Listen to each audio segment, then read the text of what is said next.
I've seen systems in contrast. I've seen a system in another country. I've seen it here. And this system rewards people, and people respond to incentives in a way that no other system of governance has ever been created in the history of mankind. This system, this social experiment that's the United States, has never been recreated anywhere else. And so when human beings respond to that rewards system and incentive system, the output, the productive output, is unlike anywhere else in the world. So for those naysayers, they should look at other systems, whether they're Latin American systems, social welfare systems in Europe. They're entirely less productive per person and per unit of labor and unit of talent than anywhere else in the world. Prominent CEOs, leading economists, iconic investors. Insights from the experts. The Walker Webcast with Willy Walker. See who's next.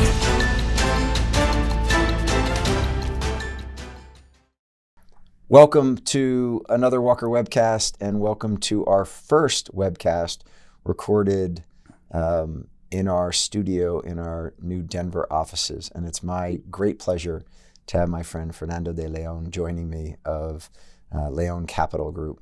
Let me do a quick intro first, Fernando, and then we'll dive into the discussion. Fernando is the founder and the CEO of Leon Capital Group. It is an interesting, it's more of a family office than it is a private equity firm. And it manages funds that invest in financial services, healthcare, and real estate. Fernando grew up in South Texas, went to Harvard University, worked at Goldman Sachs for a short period of time, realized that corporate life was not for Fernando, or I should say working for somebody else in corporate life was not for Fernando, and has successfully built Leon Capital into owning businesses in 13 distinct operating companies. And we're going to dive in this conversation to both the building of Leon Capital as well as their real estate holdings, and how Fernando has created what he has created. So first of all, thanks for being here. Thanks for having me. It's been a long friendship. I think we've known each other at least 15 years. Yeah. The Fernando of the Lion.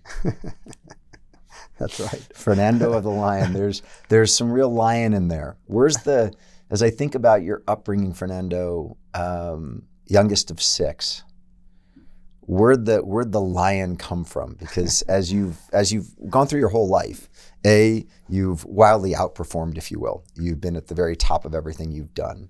But there's some fire that's deep inside there. So I want to back up because I know where my fire comes from. And I'm curious, as you think back to growing up in South Texas, as you think about your formative years of being the youngest of six, where's the lion come from?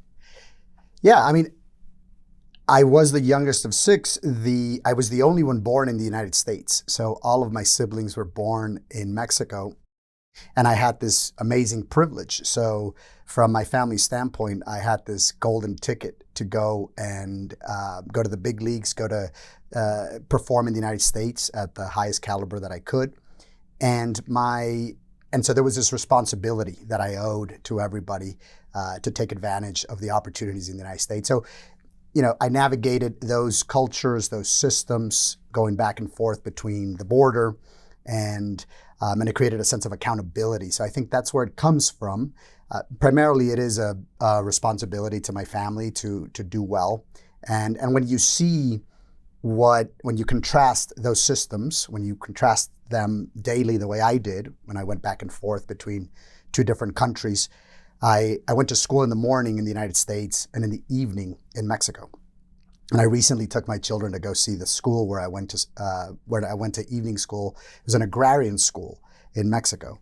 And the children of farmers, they went to school there in the evenings, and I interacted with my colleagues in school, and I lived this sort of duality, and it threw into relief for me how powerful the American system was, and how anybody with talent or with perseverance could do well in this country. So those are formative lessons and things that I learned and from being in that contrast daily, and that created a little bit of that fire that you're pointing out.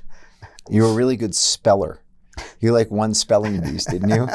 like where'd that come from? Was that just a natural gift, or did you like read the dictionary? Well, that's a good question. I'm a competitive guy. I learned English as a second language when I was about 8 years old, and I was told that ESL students couldn't be in the spelling bee.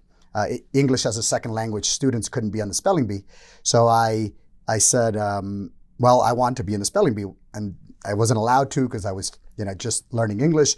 So I picked up a dictionary and started studying at the time there were about 400,000 words in the English language, and I wanted to learn all of them. And and I won.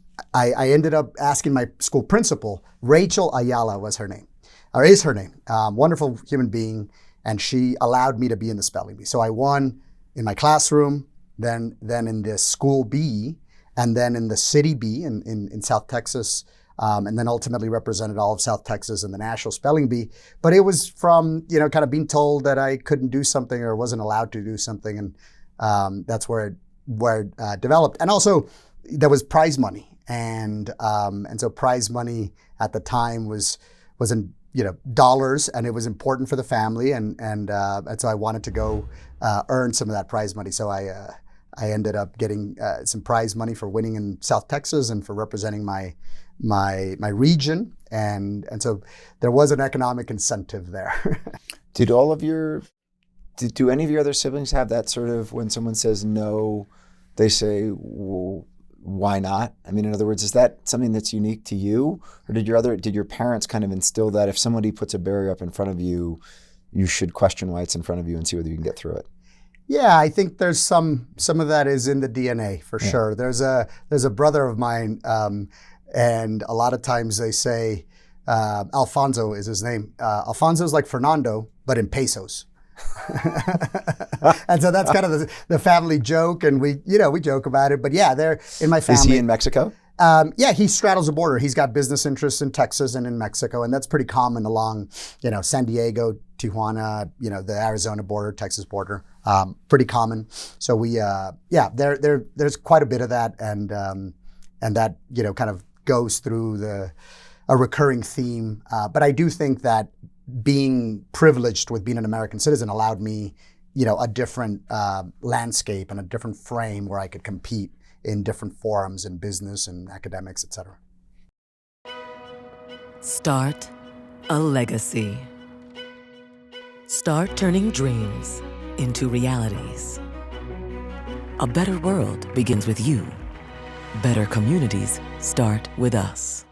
So you apply to college and you get into Harvard and you get a scholarship to go to Harvard. What'd you feel like the first day you showed up there? Did you feel like you belonged, or did you feel like you didn't belong and had to prove that you belonged?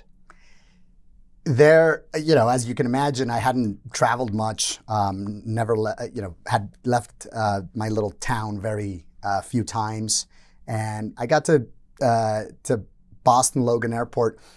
Harvard actually thought I was an exchange student, like an international student. They were kind of confused. Waiting in the international terminal for you.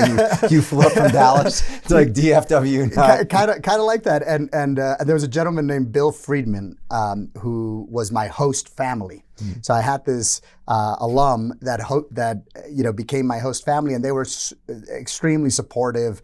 I was a 17-year-old kid who hadn't seen much of the world, and when I got there was already that support system, but also I interacted with some interesting people from all over the world, and you quickly kind of understood it was a unique place, and you could make the most of it if you explored, and that's what I did. I spent a lot of time studying evolutionary biology, things that I thought would help me understand human behavior a little bit better. And so I spent a lot of time kind of focusing on economics, biology, psychology, and thinking about that. And it kind of opened my brain up to a very different world. And when you're there, I mean, it is a totally different world from where you'd come from to arriving there. which can be very intimidating, but at the same time can also be incredibly kind of motivating. What was the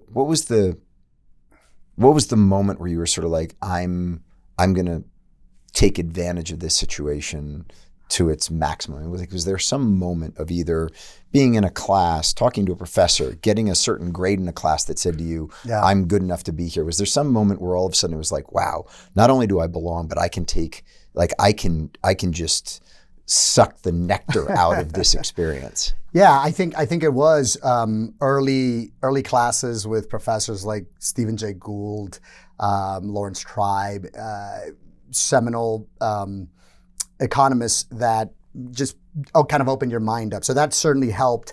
I think there was a time where I interned at the Institute of Politics under a senator from Wyoming, Alan Simpson. He was a fascinating guy, like the most charming, high intelligence, biggest hands of anyone you've ever met. But like had this humanity that was contagious and could bear hug you. And I love that guy. And he had me talk to sort of visiting dignitaries and fellows that came through the Institute of Politics at the JFK School. And when I interacted with some of these folks, I said, well, this is the foreign minister or an attorney general, and I think I can roll with these folks, and I think there's some sort of implicit equality here that I don't have to be overwhelmed and intimidated by, and so there were experiences like that where a kid from a small town just ends up in this environment, and you either get steamrolled by it or you embrace it and you say, let's go. What'd your family think when they came to visit you there? They loved it. I mean, we they didn't visit much, but they were. I mean, I'd take them to all of these, historical places in Boston and in Cambridge, and it was a new world. But they also sort of, were pretty deliberate. Also, it was, hey, what's the next step after this? You've got this opportunity. You've got to go make the most of it. Like there wasn't a lot of warm and fuzzy. There was accountability, and what's the next step was an often asked questions. And so when you told them you were going to Goldman Sachs, they're like, yes. Well, there was a split decision there. There was this. Some of them thought a bank was just kind of a commercial bank, and so. And so they imagined me, working at a Wells Fargo or something. And I was, some of my siblings and other family members understood the investment bank was a great place to understand kind of the flow of capital. And that's what I got there, was this view of the world that was the supply chain of money, of capital. And I've used the lessons there and the things I learned there to formulate a way to invest and a way to manufacture assets, real estate assets, and a way to build businesses. And those were good lessons from the Goldman experience. But you didn't love Goldman. Or maybe Goldman didn't love me. I don't know. It was not the best fit. It was a place that at that time was right out of the move had gone from a private partnership to a public company. Things were changing. You're young. I was 22, 23 years old. I wanted to go and kind of taste the world and build something. I wanted to own assets. I wanted to, But most people who have your upbringing, who get to Harvard and get to Goldman Sachs, actually are like, Shangri frickin' La. Like I've come to the chosen land, in the sense that now I've got the opportunity to just go start making more money than I ever could have conceived making, and I'm just going to make the most out of this experience. What was that entrepreneurial bug that was in there that is? Because there are tons of people who've done that and just say, I'm here, I'm staying. Some extraordinary people, by the way, people that I have so much respect for. For sure. And I had an entrepreneurial experience when I was young. So when I was in my early teens, I was a translator. I was a translator for American developers that were building facilities in Mexico, warehouses primarily, and manufacturing plants. Around that time, NAFTA had just been signed, so early 90s. I was, early teens, and I was a translator for developers and for other people, and I had been supporting developers build facilities, and I really, really liked that. I had helped them get entitlements, I had helped them get permits, I had equity, I had ownership in assets early on. And that cracked me up when I found out that you'd actually taken a 10% equity stake in something that you'd gotten an industrial center entitled, and you said to the guy, instead of paying me, I'll take equity in this thing. And yeah, so it's a. You were young when you took that equity interest. I was a kid, and things kind of. You were like went, 13. I was about 14, 15. 14. Yeah. Most kids who are 14 don't even know what equity is, much less to ask for it. Well, when you don't have something, you're always looking for it, and I didn't have much. Yeah, that's interesting. That's important. Yeah. So it's a funny story. I had there was a developer, and I was his translator, and he had at the time, you didn't just need entitlements for zoning, you needed labor permits. So you needed to actually have the unions accept you as an employer of their union, of your unionized labor force. So you could get a building permit, but you couldn't get a labor permit. And the labor permit was authorized by the labor unions. And I had heard my grandmother once say that the head of the union was a man that really liked her, like really cared about her. And so I go to my grandmother and I say, Grandma, don't you know the head of the union? I need some support. And she says, oh yeah, that man has been in love with me since we were kids. She said that. And I said, well, do you think you can give me an appointment with him? And she said, absolutely, I'll set it up for you. So she sets it up. I go and meet him, and it was like out of a movie. It was kind of a Jimmy Hoffa character, and he says, so you're Amparo's grandson? I said, yes. So I've been in love with that woman since we were kids. so he treated me very nicely, and he was very respectful of my grandmother, and he wrote on a piece of paper on a napkin an authorization, and I took that to the developer, and I said, if you had, I didn't show it to him. I said, if you had labor permits, if you had everything ready to build, what would you give up for it? And he threw out a number, and I exchanged it for equity. And then I became his partner, and we did a few more of those build-to-suits. So it was an interesting time, and I was a kid, but I was hungry, and I wanted to take care of my family, and that was pivotal. It was an interesting time in the family dynamic for other reasons, and so I took an opportunity and went past it. So to answer your question about why Goldman didn't fit, is I had that bug, and I had already kind of developed it, and then I had, sort of merged it with a philosophical underpinning at Harvard.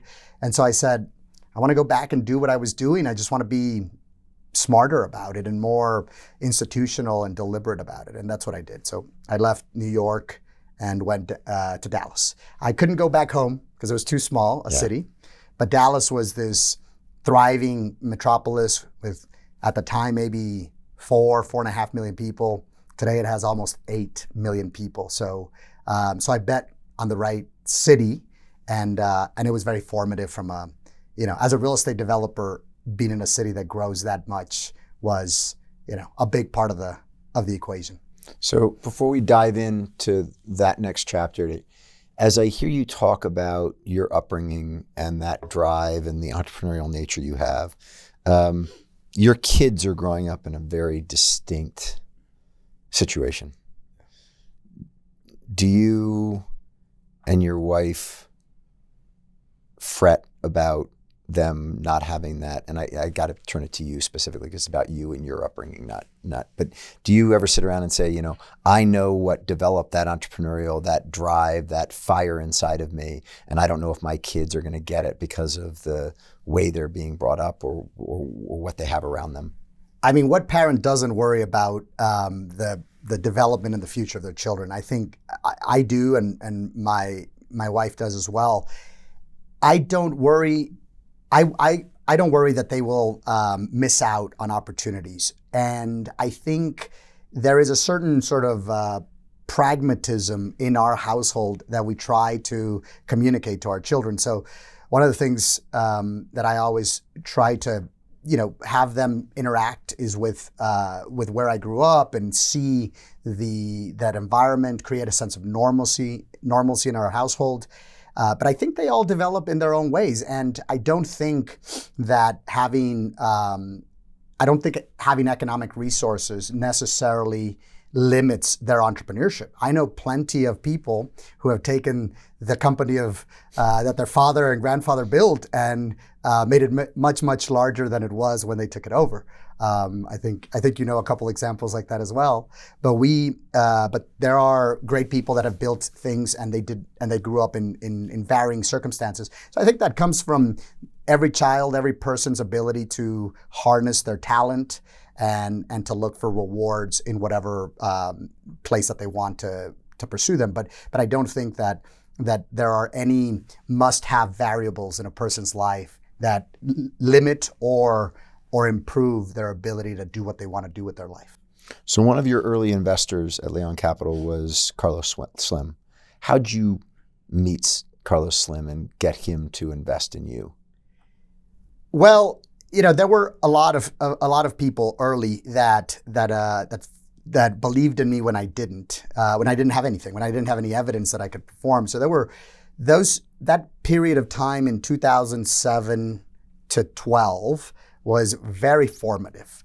And we did a lot of distressed investing, purchasing loans, special situations, dealing with banks and life insurance companies to resolve problems and loans on their books that were problematic to them. And the kind of people that supported me were usually entrepreneurs. They were usually people that had built something on their own accord and had and understood that there was this moment in the cycle where things were very dire, and that was a good moment to run away from the conventional wisdom. So there were great people like the Slim family and others. There was a gentleman who at his ripe age of 82 would ask me to do more, and he became one of my best friends in the world. And he wouldn't stop. He'd say he was sort of living vicariously through me, and they were extremely formative. So the timing was good. The philosophy of those men and women that had believed in me because they had built something of their own at some point in their career. And so there were a handful of families that were all thoughtful and insightful, and many of them continue to be investors with us in club deals or in anything that we pursue. So I'm very proud of that. I mean, that is very meaningful to me, and I believe that one of the biggest joys in my life is rewarding them for believing in us. And so, it's almost a moral imperative to me to take care of that capital, to continue to grow it, and then to compound it for the last 15 years, and then for the next 40. And when we talk about these things, we talk about them as they were lifelong projects. So, sometimes they, name children after me for generating good returns and things like that are very, very interesting. And I love it. I think it's one of the coolest things about being in our position is to generate great returns for people that believe in you and believe in us and my organization. So all of them, there's a dozen people like that supported us when they probably shouldn't have. I've never had any children named after me, but I have had investors named boats after. They haven't named them Walker and Dunlop, but they basically said to me, my boat is thanks to the returns the refi. Exactly. I think that I've gotten off of Walker and Dunlop. That's funny. You talk about compounding interest. I know you and I have talked about this before when you and I have had various meals over time, but compounding interest is the most basic principle, and yet so many people kind of miss it. And I'm just two things. One, do your kids understand the concept of compounding interest? I would think that before they learned how to brush their teeth, they understood the principle of compounding interest. Oh yeah, a lot of eye rolling now that they're getting to be teenagers. Yeah. A lot of eye rolling on compound interest. Yeah. You once said to me that you think that that state pension funds ought to take their they're instead of doling all their money out to various funds, they ought to just reinvest in the projects that they have and watch it compound. I mean, it is quite something, the amount of, and this does get back to why you created Leon Capital in the manner that you did. In other words, as more of a private family office than as a private equity firm. Yeah. Pick on either one of those. Yeah, I think, look, the American system of capital is extraordinarily complex, and the private equity industry has built so much value for the savers of America, the pensionees that receive their retirement savings. The private equity, the alternatives industry has compounded their capital at an extraordinary clip. So Americans should be very grateful that that capital's been compounded at that rate for them. I was recently in Norway, and I saw that Norges compounds at 8% a year and on about $2 trillion of assets. And, easy math, 160 billion of GDP, but that's for 5.5 million people in Norway. Right. So the per capita compound interest of people that are growing their wealth just by while they're sleeping is remarkable. And I think much of that has happened for American savers who went to the pension systems, corporate and public pension funds, where I think there is a certain additional complexity, is that the California teachers and the Texas teachers and the Pennsylvania truckers, corporate and public pensions, they have retained the services of investment managers to compound capital on their behalf. And they pay fees for that. The private equity industry, where it got a little more interesting, is that they also became many times public companies. And so those public companies are also owned by mutual funds and 401ks and financial services index funds, all of whom are also owned by CalSTRS and other corporate and public pension funds. So it seems to me that if they own the funds as limited partners and they own the investment manager through public equities, that they own both sides of that trade. And that's become interesting. It would be a little bit like if you had a toll road and you have a toll road manager and you have drivers on their cars every day. They pay a toll to the toll road manager.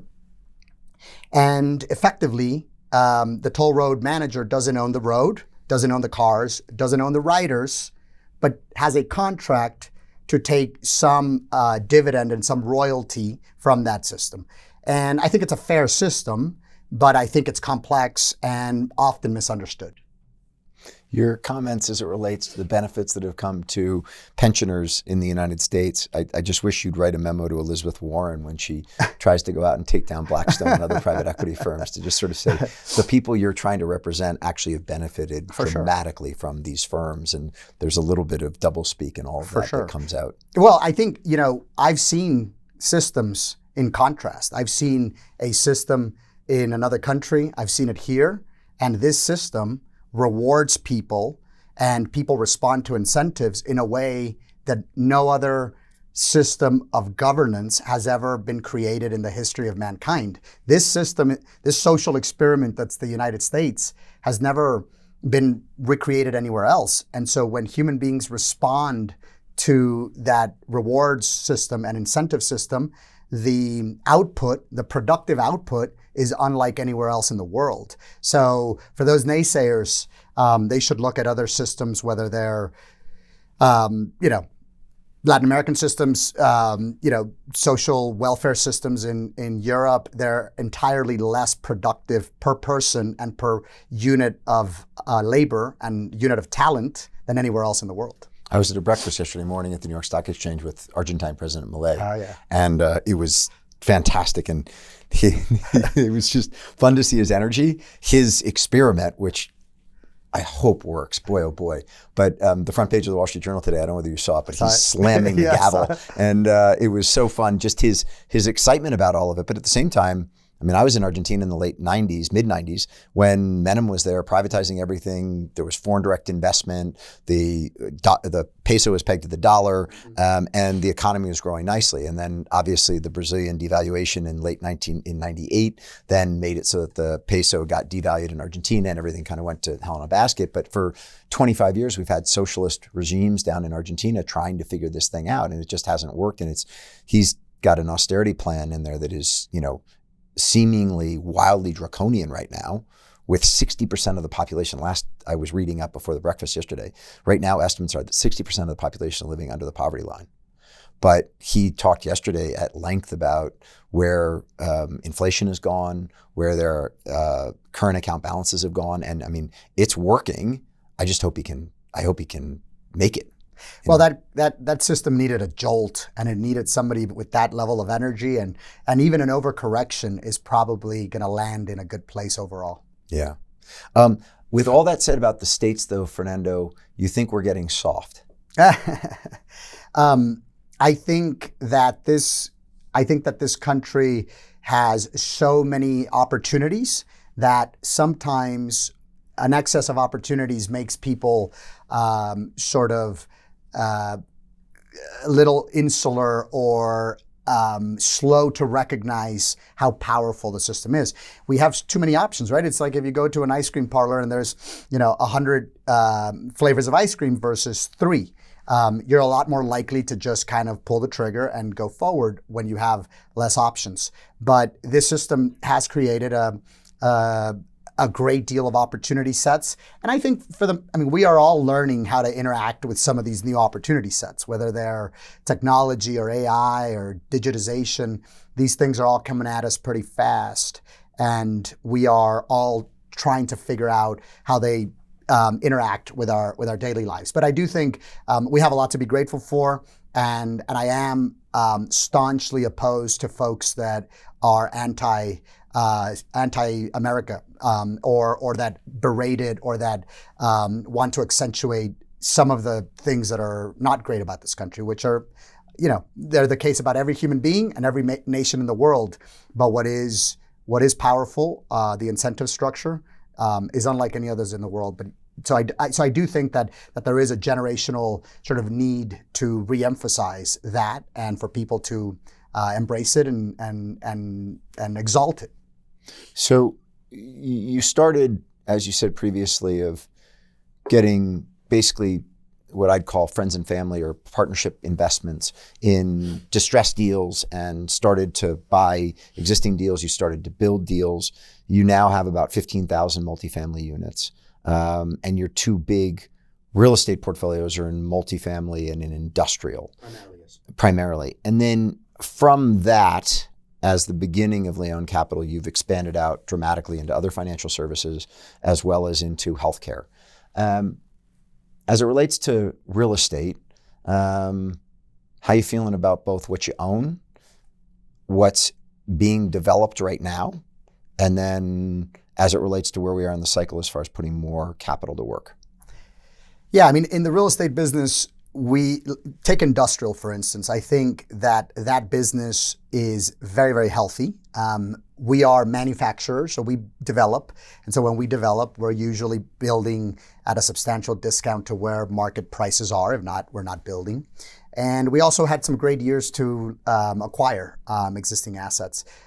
So you've got some pretty fundamentally sound tailwinds in the industrial business. You have e-commerce, where, today e-commerce is probably about 15% of all retail sales are happening online.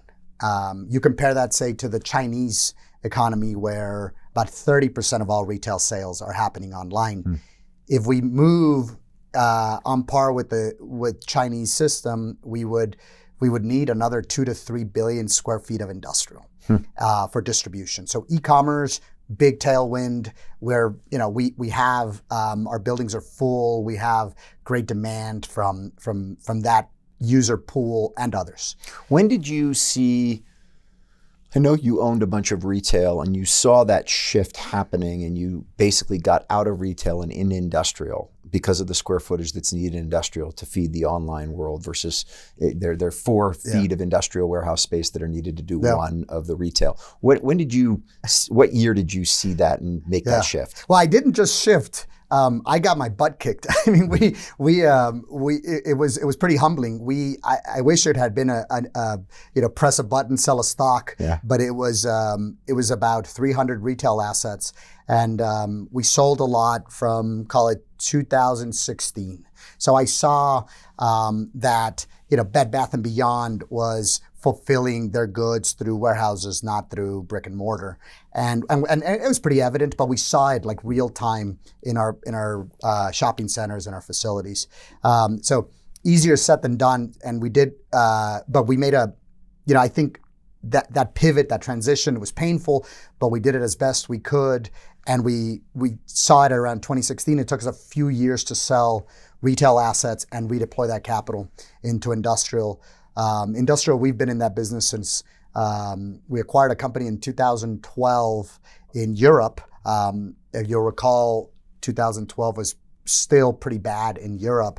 You had Greece and the southern European countries were still under duress, and we bought a significant portfolio in Europe. And so we've been making these kinds of trades for a while.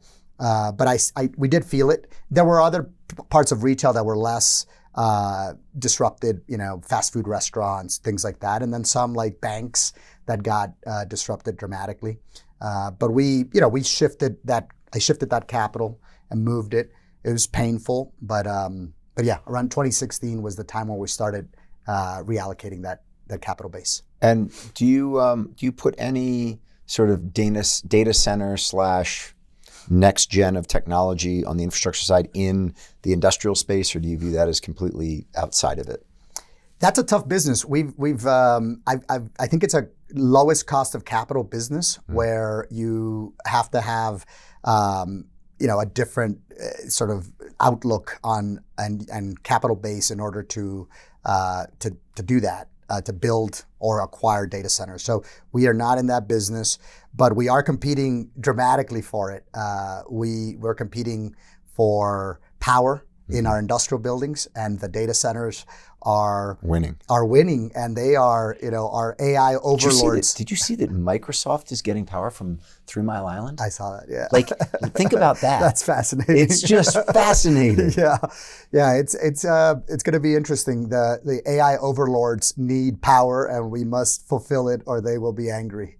But by the way, Bill Gates has sat there and been the biggest proponent of new nuke. Right? He's done study after study. He's had all the great minds of the world. He's promoting this, and it's just kind of wild that Microsoft is now back taking sort of the poster child of why we don't want to build new nuclear power plants, and is now going to rehabilitate and get more power. I have a theory about that. I think the word nuclear is an aggressive word, like linguistically. Sure. Going back to my spelling bee days, I think maybe we should call it something else, and maybe it'll be more customer friendly or people friendly. The term nuclear invites a sort of an implicit fear in people. So maybe we can call it something else and rebrand it, kind of the way we did the split atom power. Split atom power. The Chilean sea bass used to be the Patagonian toothfish, and now it's Chilean sea bass. And people get a premium for it. So maybe we should call it something else. So on the multi side, because a lot of both the wealth you've created as well as your operating track record has come from the multifamily space. 15,000 units. You've got a bunch under construction right now. How do you feel about where we are in the multi market? You've been, being in multi and in Dallas has been an incredible place to be. Yeah. Look, first of all, I think the team that I assembled there, I'm the luckiest guy in the world. The first person that I hired in that business to run it today, David Kokenauer, he's been with me running that business for the better part of 15 years and is kind of a savant in running that business unit. So I think part of it is the leadership, the team, the people that are there that create so much value. But secondly, yes, you're right. Sunbelt markets have been very generous to us, but we've also done some really hard things. I mean, as you often point out the housing manufacturing business is difficult because if you're building a car in a factory, you've got a contained environment and that you can replicate over and over. But when we're manufacturing housing at scale, we're doing it in 30 different municipalities and jurisdictions that have different siding and brick and building codes and zoning issues or topography or site constraints. And so doing it at scale is very, very difficult to do. And we've done it, and the capital markets have been rewarding us for doing that hard work. And every one of those people with the power over an entitlement didn't fall in love with your grandmother when they were when they were in high school. That's funny. So let's talk for a moment about the diversification of the business, because it did start in the hard assets and commercial real estate space and is now so much broader. And I remember distinctly there was one breakfast that you and I had in Dallas where, the previous conversation had been all around real estate.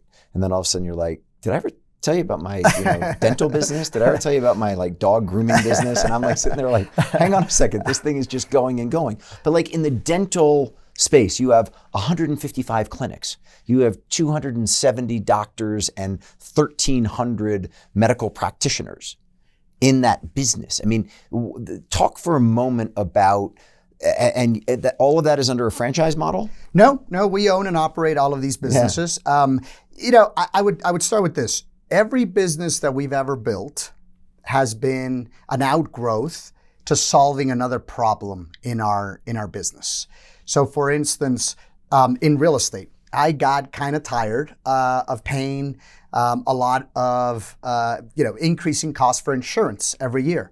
So we started with a captive insurance vehicle. Then we realized that the supply chain of insurance had a lot of intermediaries where we could remove some of that cost and save money. And then we started brokering insurance for others. Then we started financing premiums and so on and so forth. So we were trying to solve a problem in our life, and then we built businesses around it to deal with that, to create that solution.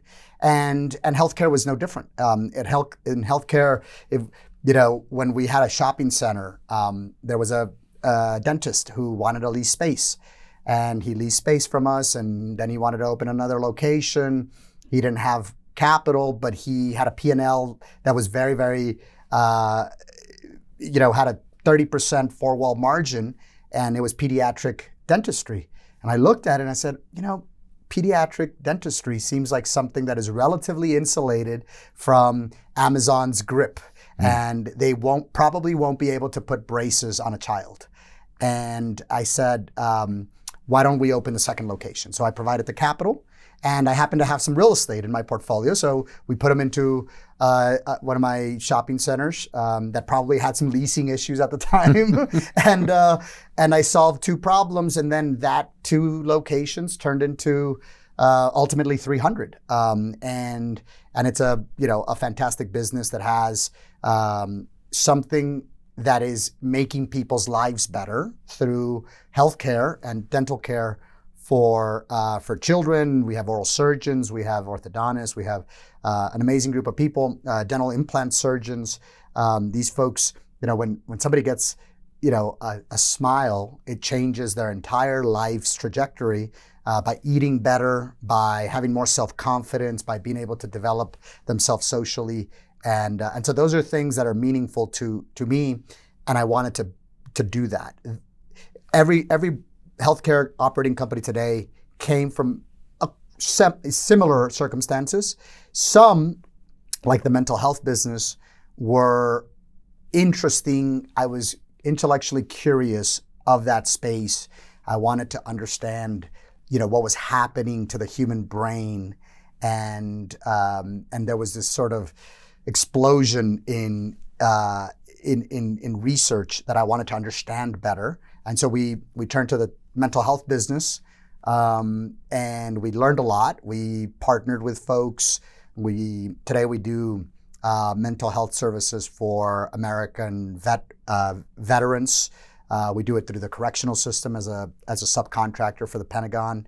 I'm sorry, for the DOJ. For the DOJ, and we do these things, and they're very, very high impact, but they came out of a little bit of a curiosity to see how life was changing from a mental health perspective and a cognitive perspective for my personal life, for the people around me. I wanted to understand it better, and so there was curiosity, and it turns out that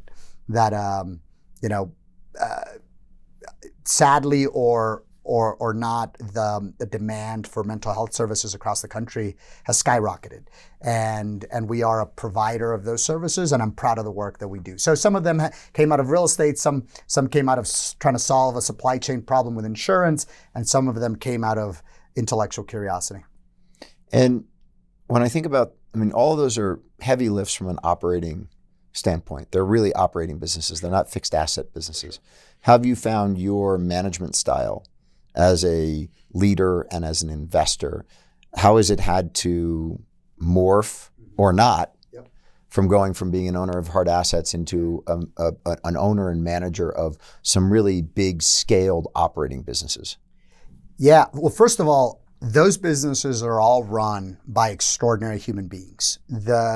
I could tell you the background of some of these people, and you would be in awe. Nicole Caramonte, who runs a business for us and is a self-made entrepreneur and a leader of a 500 employee organization, and she came to me and said, "You should do this, and I would love your support, and I'll help you build one of the largest med spa companies in the United States."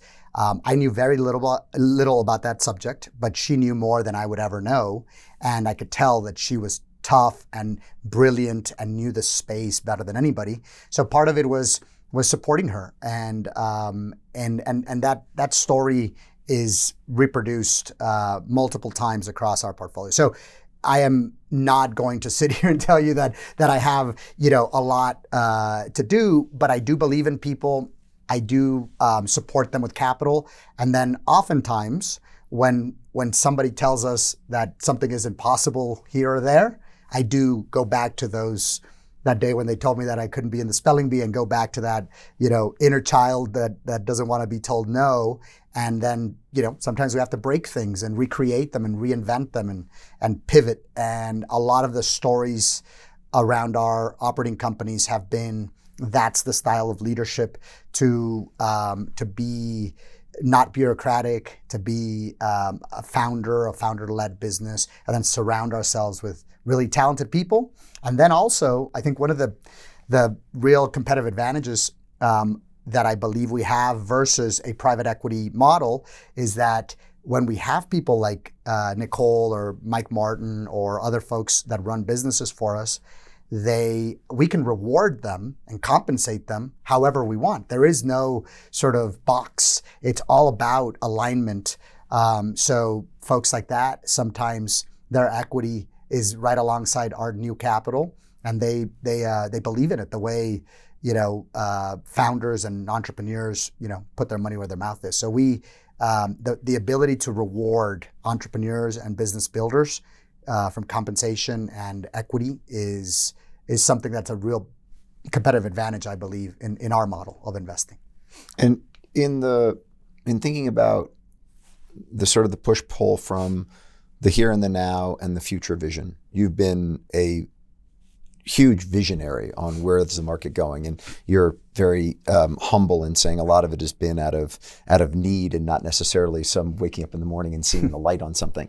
But the bottom line is that you've been able to continue to invest in new growth businesses and evolve Leon Capital from really being commercial real estate focused to being in 13 different businesses, 3 big sectors, and scaled it.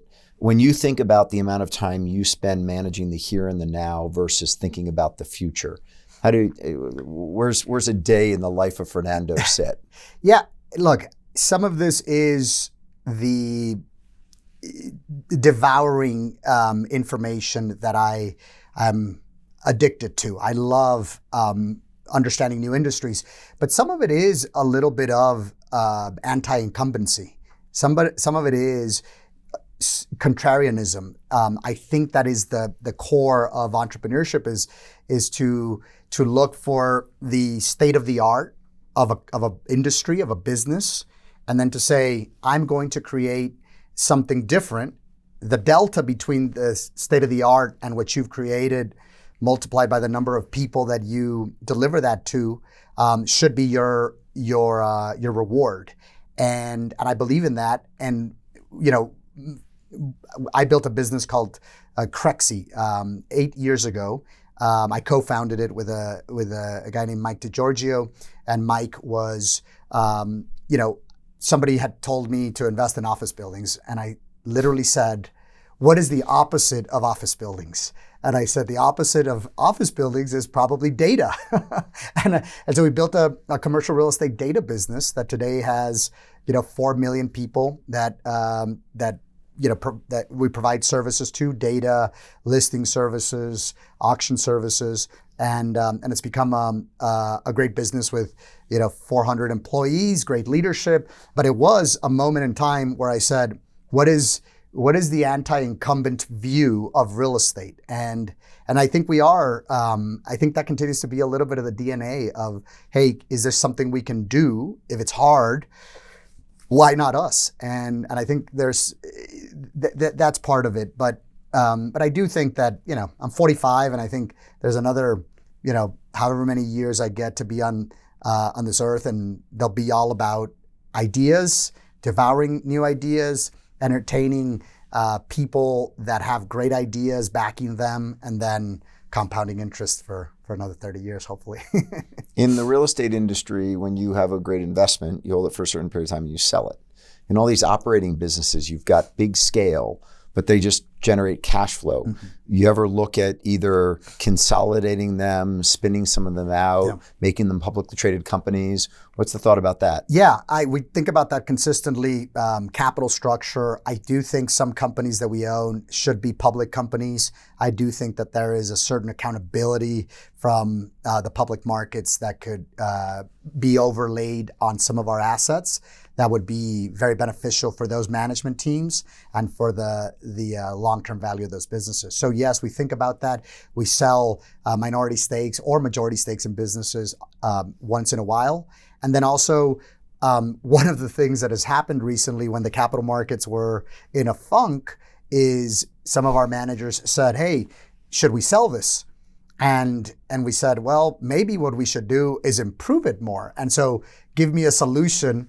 For instance, I'll give you an example. We in our dental implant business, we saw that the financing programs for our customers, we get about 40,000 people every year through our clinics, and those customers, they were about half of them pay in cash, half of them pay on credit, and it's not a reimbursable procedure.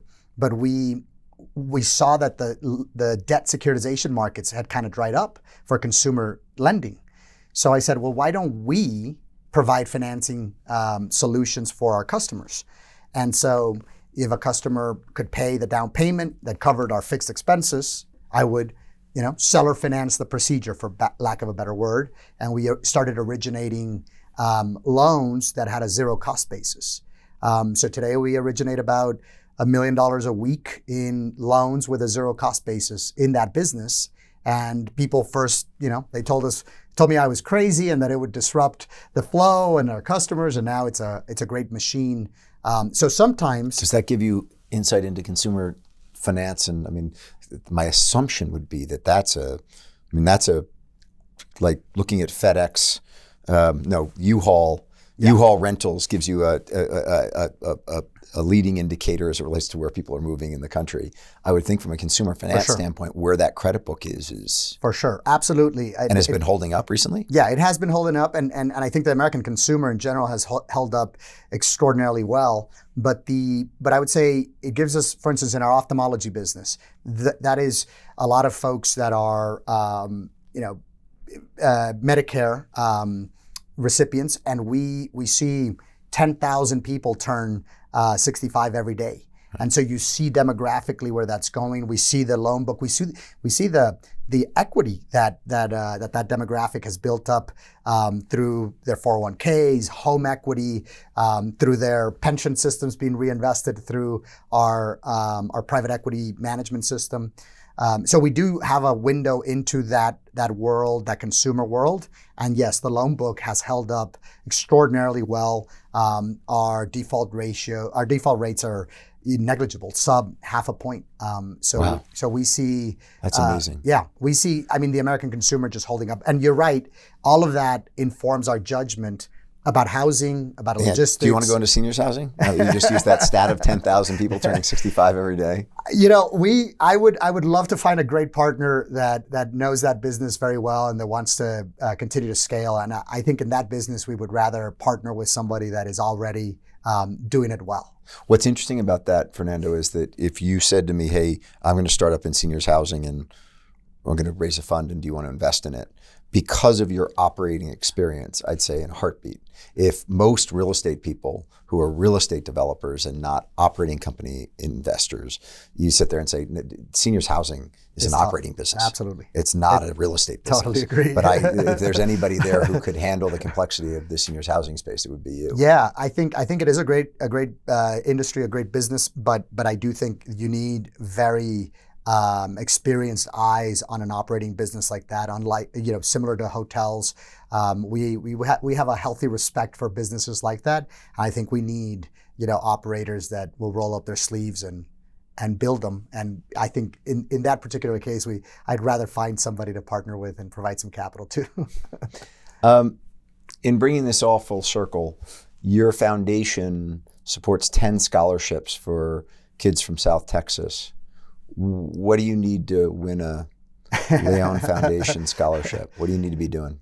Well, first of all, I think we want to do more in the philanthropy field. I do think I have a sort of a gravitational pull to where I grew up.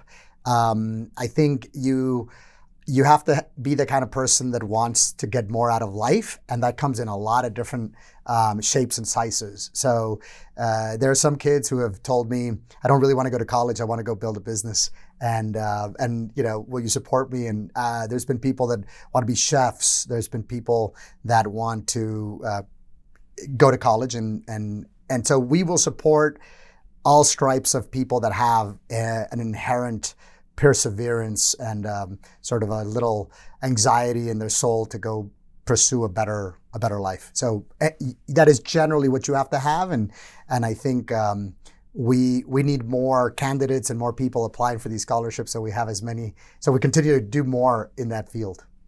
And when you think about your own kids and you think about the future of Leon Capital, do you want Leon Capital to be a family company, or do you think that you've surrounded yourself with such an incredible group of professional managers in all these different operating companies that you're not in any way wanting for great minds and great capable people? And at the same time, it's your firm. What's your thinking as it relates to what this evolves into? Based on the delta between where I started and my life today, I would never purport to know how my children's lives are going to evolve. I think it's up to them to decide where they go. If some of them want to build new businesses or help manage existing businesses, they'll have to earn their keep and be talented. And I don't think there's any prescribed rules that I would set in motion today.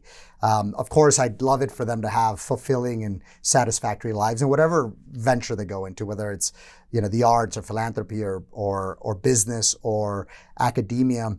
I don't think any of the characteristics that they have today, I don't know how they'll correspond with the future, right? I think if you look at what traits will make successful people 25 years from now, it is very hard to predict, because we'll have an interaction with technology and with so many different things that haven't even been invented that influence our behaviors, that it's very hard to predict where any person's skill set is going to lead them in the future. So I wish them the best, and I hope some of them find something interesting to do inside our company. But but certainly not a must. Final question: if you think ahead 10 years, financial services, medical, and real estate, as it relates to the size of each one of those businesses, we didn't really get into it from a revenues or from a return standpoint, but let's just say today they're a third. Which grows in the next 10 years and which sort of stays where it is? Where do you see the growth opportunity? I think we need to be better technology investors. I think Inside of those verticals? Both. Or do you think there'll be a technology vertical outside of it? Both. We are, I am trying to surround myself with people that come from the technology field, that have backgrounds at Google with AI and companies like that. And those people are helping me overhaul the digital strategy in every one of our existing businesses. So that is happening real time, and we absolutely have to get smarter on scheduling and appointments and customer service. We have to reduce operating expenses from things that are redundant and find technology savings, and just get smarter in everything we already operate. So that's imperative. But we have to become better technology investors, because everything in every industry will have such a strong layer of tech that I think enterprise software, these are new verticals, a vertical that will deploy capital in, for sure. With full certainty, I can tell you that we've already begun to allocate and reallocate capital from industries in the ones we operate in and moved capital to technology. So I can't imagine that for the next 10 years, we won't do better there and do more.